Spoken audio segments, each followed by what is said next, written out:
Statler, Editor-in-Chief of Provider Magazine, and today I'm joined by two Gold Quality Award recipients. I have Emilee Kulin, CEO of Mountain Valley of Cascadia, and Jodi Hagemann, CNO of Mountain Valley of Cascadia. Thank you for taking a few minutes with us today. Thank you for having me. So I want to start at the beginning. How did you get involved in a career in long-term care? What was it that made you start? I can start that off. So my career actually at Mountain Valley and long-term care started when my mom was the social worker there. So I was probably about in middle school, and I remember coming and volunteering in activities, passing water for the residents. We had a resident back then whose mother is actually a mother of our resident right now. So I think that's kind of important to mention just because the community of the Silver Valley our roots run deep. So from there, dietary manager and registered dietitian for a long-term care facility over in Sequim, Washington. And then when the opportunity for employment at Mountain Valley came up, I jumped at it. I took the position of an activity director, a woman who had been there for 25 years before me, and Mary Ruth Butler was my predecessor, so I did my administrator in training under her, have kind of learned much of my career from her. Sort of tried out all the different roles. Yes, yep. Jodi, how did you get started? Well, I like the idea of the long-term care because it's more like a family, and I wanted to serve the community where I grew up. So I was born and raised there, graduated high school there and everything. So it just seemed like the right fit. I love the way you say it's like a family. Either people get into this career because of family ties or family things, or it feels like a family at the facilities that they're at, which I think just makes it so important. Now, you guys are no stranger to the Quality Improvement Program. You've won a Silver Award, a previous Gold Award, a Gold Award this year for 2022. What started that journey? What made you decide to start the quality improvement process?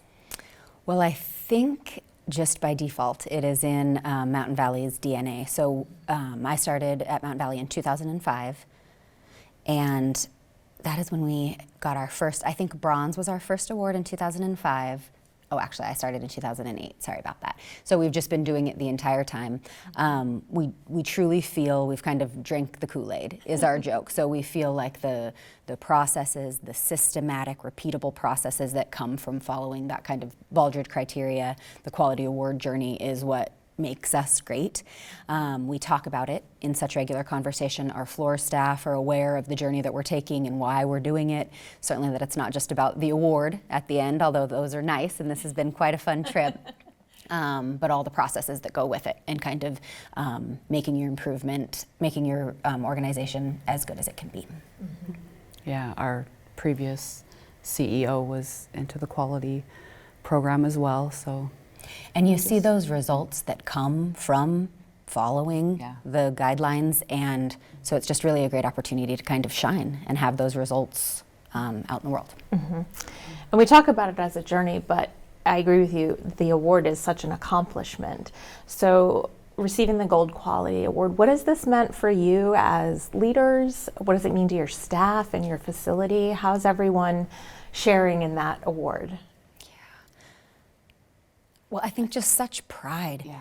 I mean, really, I don't even think that they realize everything that they do on a day-to-day basis. And so this gives us the opportunity, when the examiners did our site visit, we had to kind of flip that switch, right? It's not a punitive visit. We want this. This is supposed to be fun. And so they were kind of answering questions almost like it was regulatory, like state survey. And so that first day was a little bit stressful. By the second day, the examiners helped them realize that this is your time to shine. Brag. Tell us everything you're doing.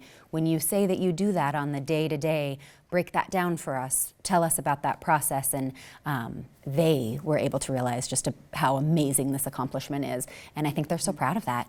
We tour, we have new staff that come, and our trophies are in the lobby, and it gives us things to talk about. It's different, and it's important to be set apart and have that difference in skilled nursing and the skilled nursing industry. Yeah, and our staff, just to, now they know that they do a good job, and what they do every day matters. And, Yeah. Well, that's great that they can take pride in that. It's definitely well deserved. Well, we talked about some of the quality processes and how you can see the results. What are some lessons that you've learned along the way? What are some pieces that really have made a big difference? oh, the feedback report that you get from them is amazing. I mean, just to continue to do better and improve the quality, and I think that's been huge for Absolutely. me. I would also add that involving the whole team. So we've always kind of done that at Mountain Valley, but I think it's important to have floor staff, all the departments, be integrated in writing the application and listening to their stories and having them tell you the things that they do and writing that down and putting it in the application. And then again on the site visit, pulling them in, they get interviewed. We share the feedback report. So in our center we do what's called visual mapping.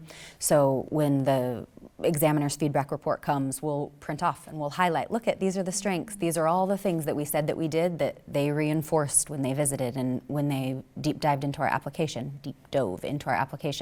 And then those opportunities for improvement.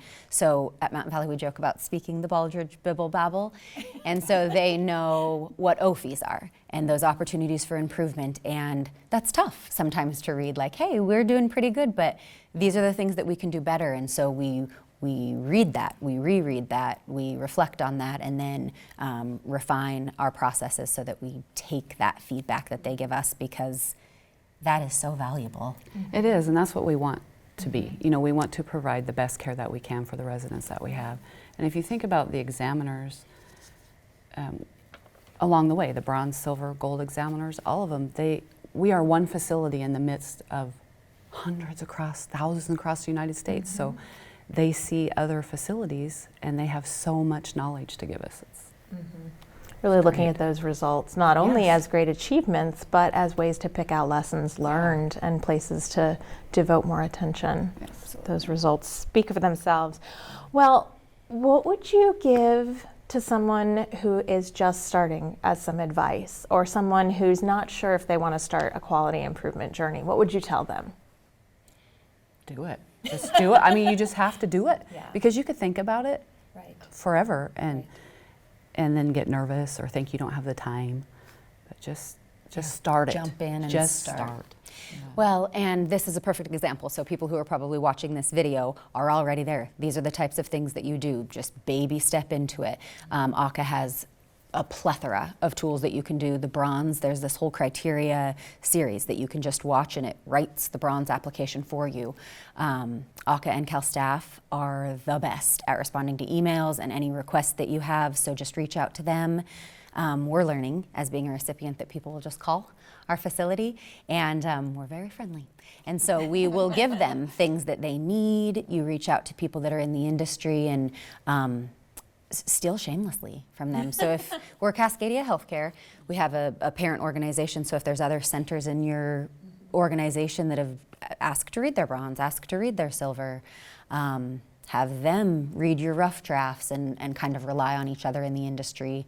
Because the other thing, COVID, makes it hard to focus on these processes. It kind of just came so natural to us. We were lucky to have those processes to fall back onto, but people could very easily say, I'm too busy, I have too much to do, I don't have time to write an application. And in a way, I think it's been refreshing to... That was the word I was just going to use. Yeah. To talk about gold and processes. We call them Stay Golden meetings. So we'd meet every Tuesday and just write a category and talk about ACA, and it was kind of nice not to have to talk about isolation precautions and testing and NHSN, so yeah. Yes, I love how you mentioned all the different resources, because I have heard that from other recipients of quality awards, that the community, you know, whether it's talking to another facility or someone in ACA or someone who's done it before, that there's just a lot of support for each other, which I think is so important. The ACA examiner program also was pretty invaluable. So Jenny, a social worker at Mountain Valley, myself, we became examiners, and so we learned all the language, and that was really, really helpful also. So that might be another tip. And then you're kind of surrounded by those people that are doing the same sort of things that you are, and it motivates you to keep that momentum going. Absolutely, it is a journey. That's why we call it the journey. Well, congratulations on your Gold Award, and I wish for bigger and better things in the future, even for Mountain Valley. Thank you. Thank you for spending some time with us today. Thank you for having me.